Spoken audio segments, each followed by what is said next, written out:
Pernyataan-pernyataan viral Menteri Kesehatan turut mencuri perhatian publik. Sebagian menganggap hal ini memberikan atensi publik terhadap isu kesehatan. Sebagian menilai justru pernyataan ini wujud kurang empatinya pejabat publik. Kita akan bahas dengan analis komunikasi politik sekaligus founder lembaga survei Kedai Kopi, Henry Satrio. Selamat malam Bang Hensat. Selamat malam. Bang Hensat, ini dalam beberapa kesempatan Anda menilai bahwa Pak Menkes justru mencari perhatian atau panggung politik. Mengapa Anda menilai sampai ke arah panggung politik dan pencari perhatian, Bang Hensat? Jadi kan kalau sekarang itu yang paling penting adalah viral dulu, kontroversi belakangan. Nah, apa yang dilakukan oleh Menteri Kesehatan saat ini, dia mengutamakan viralnya dulu tuh. Jadi penyampaian pesan komunikasinya babak belur. Maksudnya baik, tapi kalau penyampaian pesan komunikasi itu walaupun maksudnya baik tapi cara penyampaian salah, maka jadi salah tuh nanti. Nah, itulah yang dialami oleh Menteri Kesehatan saat ini. Itu menurut saya. Oke. Dan intinya kan dia bisa saja berbicara tentang hanya sampai di bagaimana manusia lebih sehat dan tidak obesitas. Tidak lagi bicara tentang lingkar perut, gitu ya. Apalagi sampai kemudian memandang gaji seseorang itu ada kaitannya dengan intelijensi atau kepintaran. Bahkan kalau kita mau lihat, ya, banyak sekali kehidupan kita itu ada fenomena bangku belakang, bangku depan. Rata-rata yang bangku depan itu memang rankingnya lebih baik. Tapi apakah serta-merta yang duduk di bangku depan dalam kelas itu gajinya saat ini lebih tinggi dari yang duduk di bangku belakang? Menurut saya sih belum tentu ya. Jadi maksud saya, Menteri Kesehatan ini harus belajar dari apa yang terjadi pada Mendikti. Pak Prabowo itu tidak suka menteri yang gaduh, dan kemudian yang kedua tidak bisa membuat relasi baik dengan stakeholdernya. Nah, Menteri Kesehatan ini begini nih sekarang. Dia membuat gaduh dan tidak mampu membuat stakeholdernya nyaman. Relasi dengan stakeholdernya itu kacau balau. Dari mana saya tahunya? Ya ini dari gesekan atau polemik dia kepada para dokter-dokter. Kita kan masih ingat baru-baru saja ada statement atau pernyataan dari guru besar kedokteran Universitas Indonesia yang memberikan kritikan langsung kepada Menteri Kesehatan. Nah, kalau kita mengacu kepada Mendikti yang lalu, gaduh, kemudian tidak bisa mengatur stakeholder, tidak bisa menjaga relasi dengan stakeholder, itu otomatis menuju reshuffle gitu ya. Apakah kemudian Menteri Budi Gunadi Sadikin tidak sadar bahwa apa yang dia pertaruhkan saat ini itu adalah jabatan dia bisa kena reshuffle. Nah, kalau udah kena reshuffle kan susah tuh ngincer wapres nantinya, kan dia mesti punya jabatan. Gitu kira-kira Diana. Nah, ini menarik Bang Hensat karena sebenarnya Pak BGS ini kan bukan menteri baru, bukan pejabat baru begitu ya.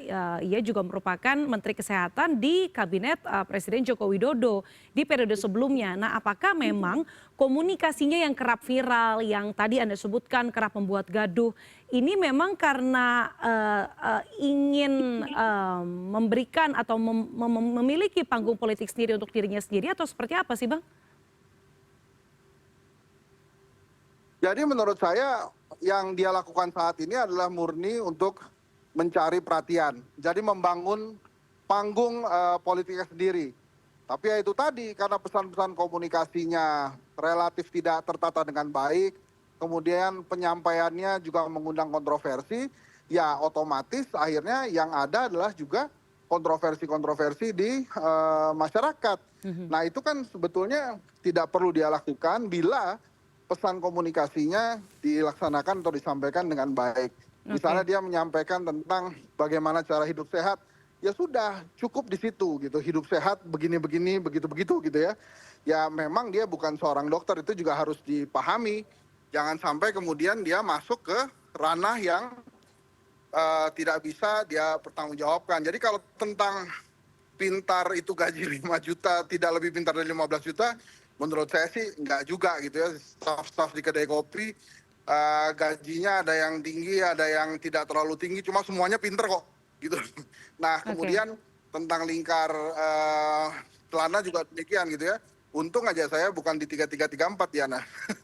Abang Jadi berapa Bang? Ini insya Allah jangan-jangan masih umur Abang panjang. marah gara-gara lingkar celananya di atas 3233 ini nih. Bang, tapi kita beralih nih Bang.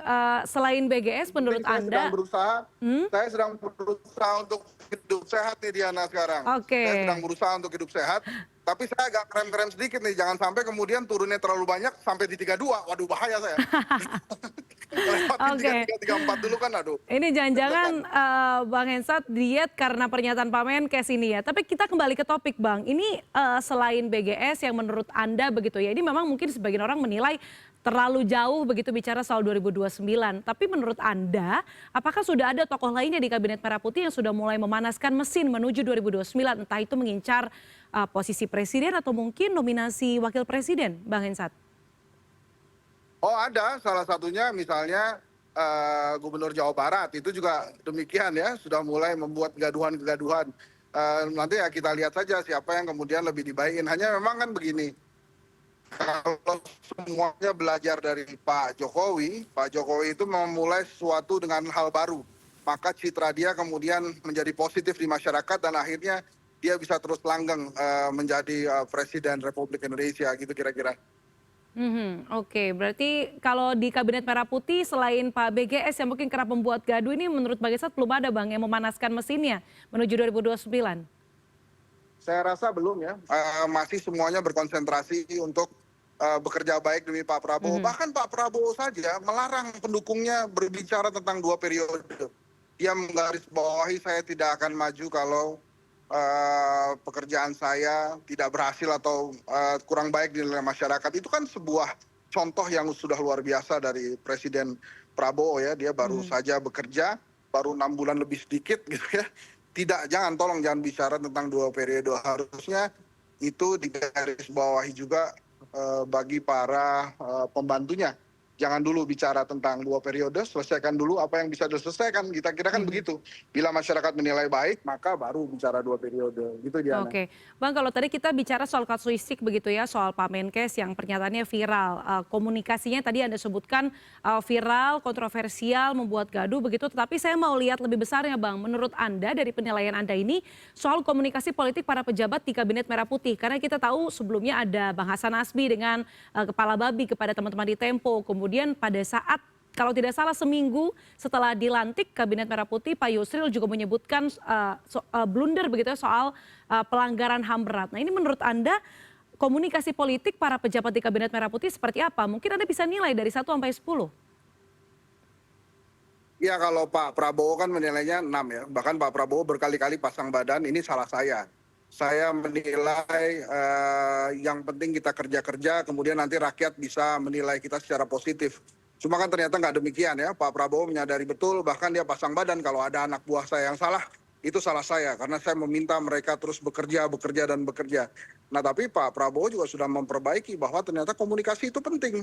Maka kemudian dia mengambil alih beberapa kali event komunikasi. Nah menurut saya dengan Pak BGS yang mulai begini, kemudian ada isu juga Menteri Koperasi Budi Ari yang didesas-desuskan ada kaitannya dengan perjudian online misalnya ya. Hari ini dia memberikan klarifikasi itu katanya dia nggak ada sangkut pautnya. Tapi anyway dari pengalaman atau dari catatan sejarah Pak Prabowo tidak suka 2 hal, menteri yang gaduh, kemudian menteri yang tidak bisa memanage stakeholdernya. So artinya Pak BGS harus bisa berkomunikasi dengan baik dengan para menteri kesehatan, dengan para dokter-dokter yang menjadi stakeholder menteri kesehatan ya. Dan kemudian juga memperbaiki komunikasi. Komunikasi ini sangat penting. Kalau kemudian rakyat dibuat lagi terperangah, ya kan akhirnya juga ujungnya bisa jadi marah gitu. Dan itu merugikan Pak Prabowo dan pemerintahan Prabowo Gibran menurut saya, Diana. Terakhir Bang, ini kan sebenarnya menjadi viral ini seperti 2 mata pisau begitu ya Bang Hensat ya. Kita tahu menjadi viral ini artinya pertama mendapatkan atensi publik, artinya gerak-gerik diperhatikan, apa yang menjadi tujuan kita akan bisa lebih cepat tercapai begitu. Tapi di sisi lain ketika viral saja ini artinya punya pertanggungjawaban lebih begitu. Nah ini sebenarnya apakah viral di pejabat publik seperti yang dilakukan oleh Pak Menkes, kemudian Kang Demul, ini salah?